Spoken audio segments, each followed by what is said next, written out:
All right, so are you ready to really dive deep into this whole idea of an unbeatable mindset? You've given us a pretty fascinating mix of stuff to work with here. Stoic philosophy, writings from Miyamoto Musashi, even some YouTube videos to kind of bring things into the present day. It is an interesting combo, I'll give you that. Ancient wisdom and modern take, Ooh.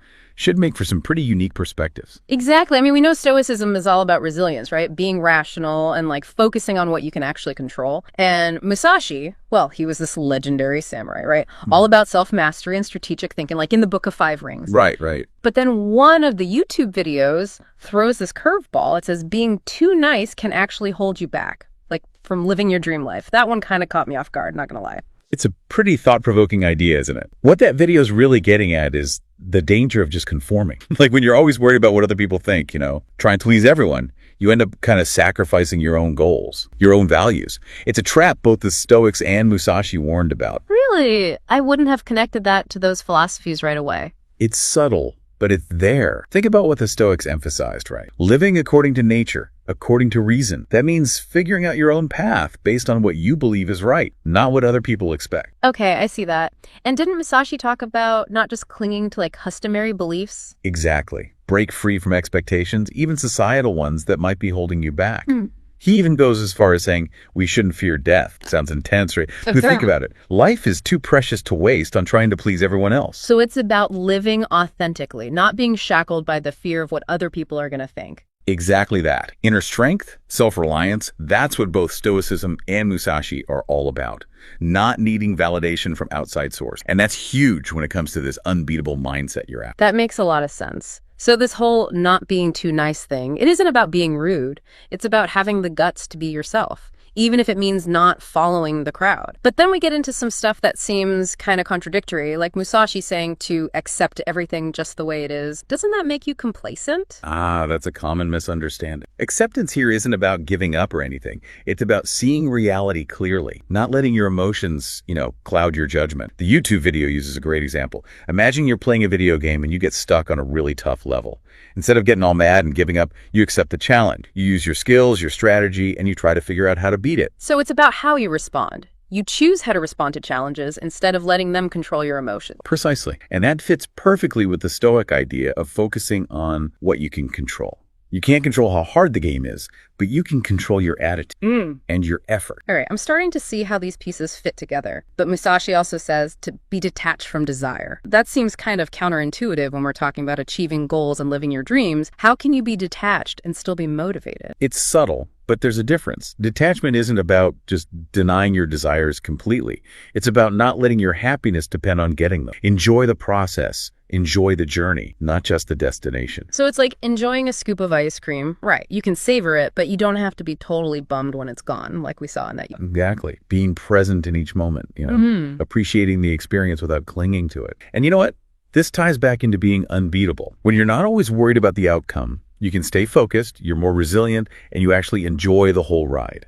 Okay, that's starting to click, but how does that work in the real world, Like, say you're working towards a big promotion. You need some desire to fuel your effort, right? Oh, absolutely. Desire is powerful. It can be a huge motivator, but the key is directing that desire towards what you can control, not the outcome, because that's uncertain. So you put your energy into improving your skills, you go above and beyond at work, you add value to your team, you find satisfaction in those things, regardless of whether you get the promotion or not.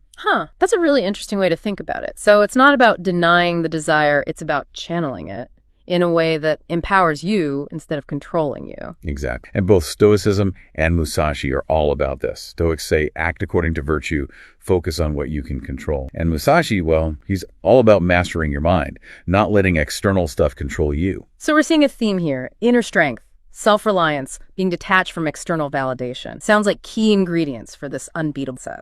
You got it. It's about building a foundation, of resilience, mental clarity, that kind of thing. So you can navigate challenges without getting thrown off course. This is fascinating. We've already covered so much ground and we're just getting started. Okay, what's next on our deep dive agenda? Let's tackle another one of Musashi's principles. It's a little paradoxical too. He says, not to seek pleasure for its own sake. What do you think about that one? Ooh, that one definitely makes you stop and think. He's saying that constantly chasing pleasure, it can actually make you unhappy, like eating an entire cake and then feeling sick afterward. But Pleasure's a natural part of life, isn't it? It is, and the Stoics knew that. They also recognized that true fulfillment, the kind that lasts, it doesn't come from just indulging in fleeting pleasure. It comes from living virtuously, pursuing knowledge, justice, courage, those kinds of things. Okay, those are some pretty big concepts. So it's not about denying yourself pleasure entirely. It's more about like being mindful about the kind of pleasure you're after. You got it. It's realizing that chasing that quick gratification, it can actually lead to more suffering in the long run. That cake analogy is perfect. The momentary pleasure of eating the whole thing has gone so fast, and then you're just left with discomfort and regret. So you're saying it's about making choices that fit with your value, contributing to your overall well-being, even if those choices aren't the most pleasurable in the moment. Exactly. Delaying gratification, investing in the things that really matter, the things that give you lasting fulfillment and a sense of purpose. This is really hitting home for me. It's about realizing that true happiness, it doesn't come from external stuff. It comes from living by your values, pursuing a life that has meaning and purpose. Couldn't have said it better myself.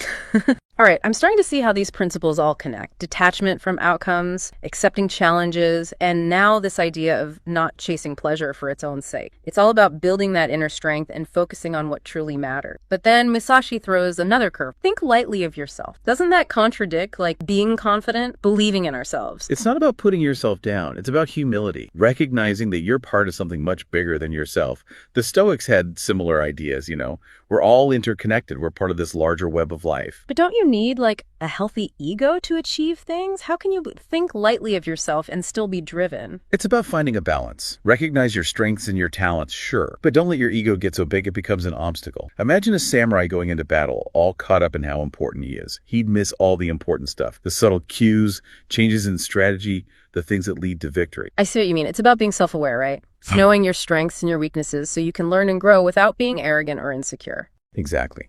And this whole thinking lightly of yourself thing, it can actually make you more peaceful and resilient. When you're not always looking for validation from others, you're not so affected by setbacks. You can focus on what you can control. This is really making sense. It's about a quiet confidence that comes from knowing yourself and living by your value, not from needing approval or praise from other people. Exactly. It's about finding that strength and stability inside yourself. That way you can navigate all the ups and downs of life without losing your balance. This is all so insightful. Okay, what other principles can we explore on this journey to this unbeatable mindset? Let's dive into what Musashi says about relationships and being self-reliant. One that might seem tough, especially these days, is never be jealous. How do you think that fits into this unbeatable mindset we're talking about? Never be jealous. Wow, that's a tall order. It seems like such a human emotion, But I guess he's saying don't let it control you, right?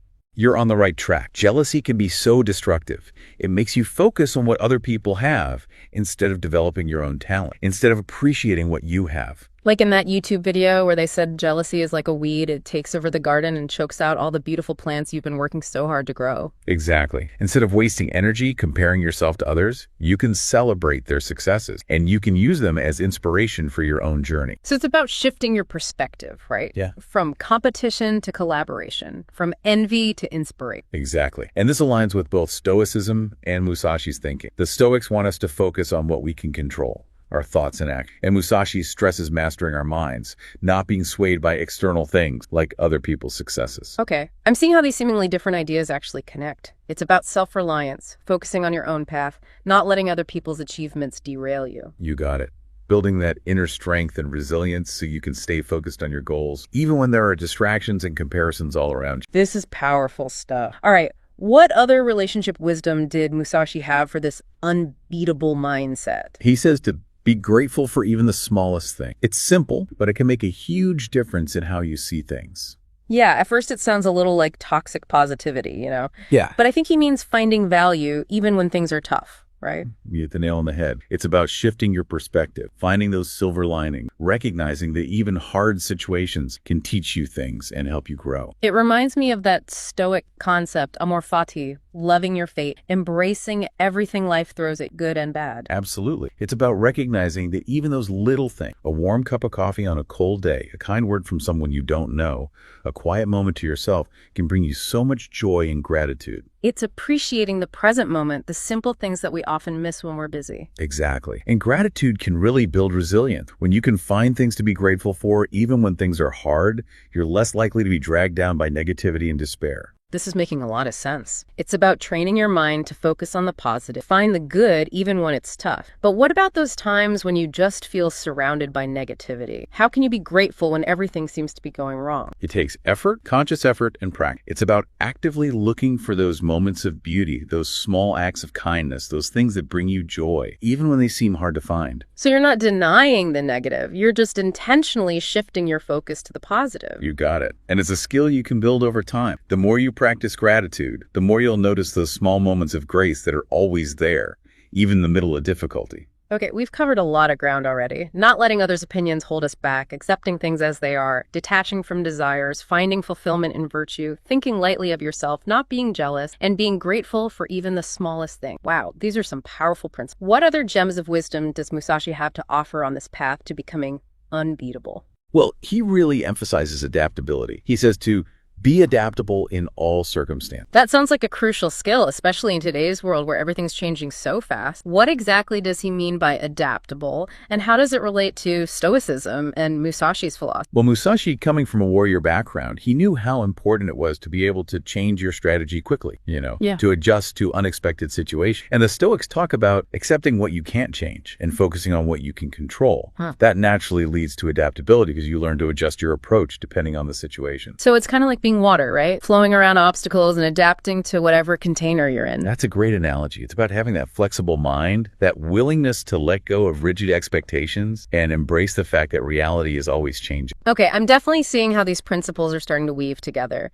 So how can we actually cultivate this adaptability in our lives? How do we become more like water? One way is practicing mindfulness. When you're present in the moment, you can see what's happening more clearly and respond appropriately. Also, having a growth mindset, where you see challenges as learning opportunities, can help you adapt more easily to the unexpected. It sounds like it's about being open to new experiences, new ways of thinking and being, letting go of the need to control everything and being okay with the unknown. Got it. Cultivating that inner flexibility that lets you bend without breaking to go with the flow of life's changes. This is incredibly insightful. I'm really starting to see how these principles can help build a truly unbeatable mindset. It's a journey, not a destination. And it takes both self-awareness and a willingness to learn from those who have walked the path before us. Absolutely. And it's a journey we're on together. Okay, what other principles should we explore as we continue on this path toward becoming unbeatable? This whole adaptability thing, it's really sticking with me. Makes a lot of sense, especially in today's world. Feels like everything's constantly changing, It's true. And the guidance from Stoicism and Musashi's philosophy, it's so relevant for navigating all that change. Speaking of guidance, Musashi talks about legacy and honor, and there's this one principle I found interesting. He says, do not collect weapons or practice with weapons beyond what is useful. What do you think he meant by that? It seems kind of literal for today, Yeah, it's about focusing on what's truly important, I think. Both in terms of like stuff, material possessions, but also mental baggage too. It's easy to get caught up in getting more and more, whether it's things, skills, even ideas, but all that accumulating can weigh you down, distract you from what really matters. So it's like simplifying, right? Decluttering your physical space and your mind too. Exactly. Putting experiences first, relationships, personal growth, those kinds of things. Instead of chasing after possessions or trends that fade away, it's about being content with what you have, not always wanting more. That makes a lot of sense. And it actually ties in with what he said about not hoarding possessions for old age. Right. Absolutely. Musashi, he believed in investing in the things that last. Wisdom, compassion, making a positive impact on others. It's a good reminder that your legacy, it's not about what you own, but who you become and what you give to the world. Wow, this is really making me think about my own priorities, It's easy to fall into that more is better trap, but what if true wealth is actually about simplifying, focusing on the things that bring real meaning and fulfillment? That's a powerful question. What if letting go of all that attachment to stuff and to what other people think actually unlocks a deeper kind of abundance, a richer way of experiencing life? That's a really cool idea. And it kind of circles back to that thinking lightly of yourself thing we were talking about earlier. Maybe when you let go of the ego's need for more, and for recognition, you free yourself up to go after what truly nourishes. I love that insight. And it really resonates with the Stoic idea of virtue being the ultimate good. They believe that true happiness comes from living in a way that aligns with reason and virtue, not from external possession. So it's about aligning what you do with what you believe in, right? What you think is right and good instead of what society tells you to want or to have. Exactly. And that path, it leads to inner peace and fulfillment. It's a path that makes you, in a sense, unbeatable. Okay, I'm really seeing how all these principles are like threads, you know? Yeah. They're weaving together to create this picture of an unbeatable mindset. Inner strength, resilience, adaptability, being self-aware, gratitude, and living by your values. But before we move on, I have to ask about Musashi's final principle, never stray from the way. What exactly did he mean by the way? He's talking about like defining your personal philosophy, your core values, and then living by them, even when it's hard. It's about having that unshakable commitment to your principles, that inner compass that guides you in your decisions and actions. So basically staying true to yourself, to what you believe in, no matter what obstacles or temptations come up along the way. That's it. And that's what makes you unbeatable at the core. Powerful stuff. But how do you actually figure out what your way is? It seems like searching for a needle in a haystack, you know?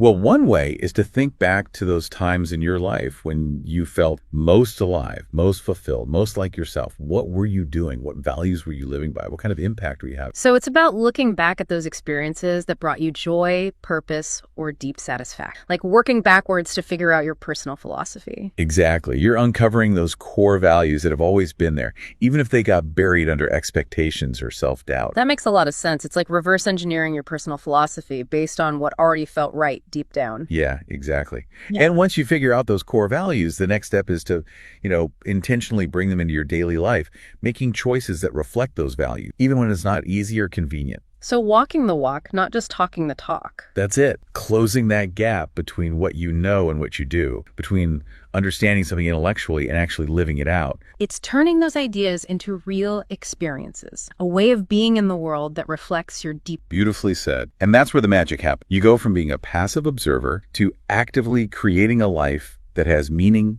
purpose, and yes, even unbeatableness. I love this. We're taking these old philosophies and making them into a practical guide for dealing with today's challenges. But let's be real for a second. It's easy to talk about these principles, but actually living them consistently, that's a whole other thing. How do we bridge that gap between theory and practice? It takes self-awareness, definitely, Okay. and discipline too. A good way to start is to keep it simple. Pick one principle, like being present in the moment or practicing gratitude, and just focus on bringing that into your daily life for a week or two. So instead of trying to change everything at once, we master one principle at a time. Exactly. It's like building a house, one brick at a time. Each step makes the foundation stronger, creates a more solid structure. That's a great way to think about it. It makes the whole process feel less overwhelming. It's about progress, not perfection, making those small, consistent changes that add up to big transformation over time. But what about those times when we mess up? You know, when we get caught up in the drama and make decisions based on fear or insecurity instead of our value? How do we get back on track? The Stoics talk a lot about self-compassion. Remember, you're human, you're going to make mistakes. It's not the mistakes that define you, it's how you learn from them and keep going. So it's like giving yourself a break, accepting that it's a journey, not a race, and there will be bumps in the road. You got it. And Musashi would probably say that every setback, it's a chance to improve your strategy, to get better at what you do, to become even more unbeatable when the next challenge comes along. It's about seeing those challenges, those setbacks, as opportunity for growth and learning. Exactly. And remembering that you don't have to do this alone.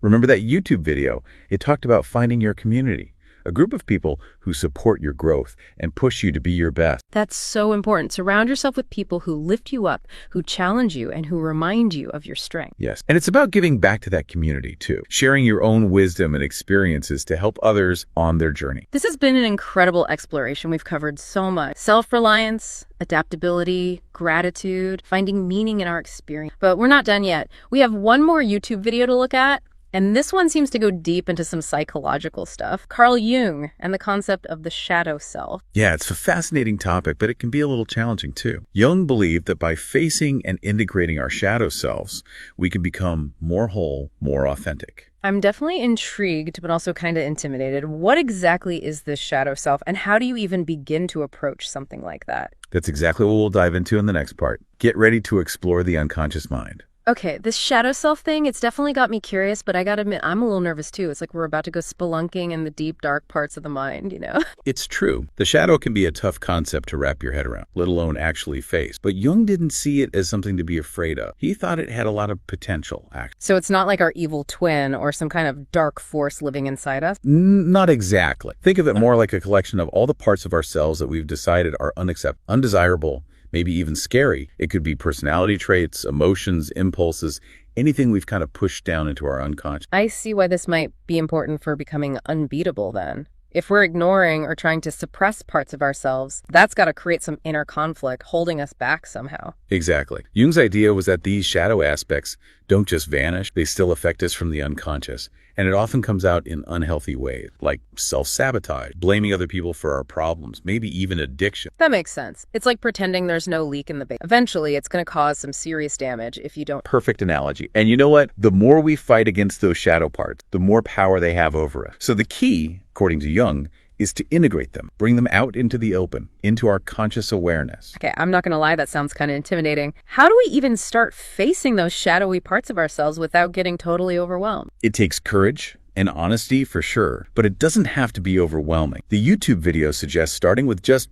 paying attention to yourself. Notice those patterns in your life, the things that keep tripping you up, or the feelings you try to avoid. So like those things that really set us off, those reactions that seem way too big for the situation, those are clues to what's hiding in the shadows. Exactly. And once you start to recognize those patterns, you can dig a little deeper. What are the beliefs and experiences that created those shadow aspects in the first place? So it's not just about giving those negative traits a name. It's about understanding their origin story, right? The purpose they might have served at some point in our lives. You got it. A lot of times, those shadow aspects, they developed as coping mechanisms, ways to protect ourselves from pain or rejection way back when. I can see the connection to Stoicism and Musashi already. They both emphasize knowing yourself, understanding your own mind and motivations. Absolutely. And they give us tools for dealing with tough emotions, for changing those patterns that aren't working for us anymore. So once we've identified those shadow aspects, how do we actually integrate them? Is it enough to just accept that they're there? Acceptance is a huge first step. It's about shifting from judging and resisting to having compassion and understanding. Instead of seeing those shadow parts as the enemy, we can start to see them as parts of ourselves that need our attention and care. So it's like changing how we see those parts of ourselves, right? Not flaws, but opportunities to grow and heal. I love that. And that change in perspective can be so freeing. It takes away the pressure to be perfect and lets us embrace all of who we are, the light and the shadow. This makes me think about all those times I've tried to put on this perfect face for the world, hiding the parts of myself I thought were unacceptable. What if, by embracing those shadow parts, we actually become more real, more relatable, more human? It's a powerful idea, right? Jung believed that integrating our shadows leads to greater wholeness, a more genuine and complete sense of self. And that really resonates with both Stoicism and Musashi's philosophy. How so? Well, the Stoics were all about living in harmony with nature, and that means accepting the full range of human experience, the good and the bad, the light and the shadow. And Musashi, with his warrior background, he knew that true strength isn't about denying our vulnerabilities, it's about mastering them. So it's about accepting our imperfections, our struggles as part of what makes us whole. Exactly. It's about recognizing that those shadow aspects, the parts of ourselves we've tried so hard to hide, they often hold the key to our greatest strengths and potential. Wow, my mind is officially blown. This is so much more than just think positive. It's about radical self-acceptance, bringing in those parts of ourselves we've tried to push away, and finding the wisdom and strength that's hidden within. It's a deep journey, and it fits perfectly with this quest for an unbeatable mindset. When we embrace our wholeness, when we face and integrate our shadows, we tap into this incredible source of resilience, authenticity, and creativity. This has been an amazing deep dive. Stoicism, Miyamoto Musashi's philosophy, even Jungian psychology. What a journey. So as we wrap up, what's the main takeaway for our listeners? What do you want them to remember from this exploration of an unbeatable mindset? Remember that it's a journey of self-discovery, about uncovering those hidden parts of yourself, the good and the bad. It's about having the courage to be yourself, to live by your values, and to find meaning and purpose even when things are tough. It's about realizing that true strength doesn't come from being perfect, it comes from being whole, embracing every part of who you are and always striving to be the best version of yourself. Perfectly said.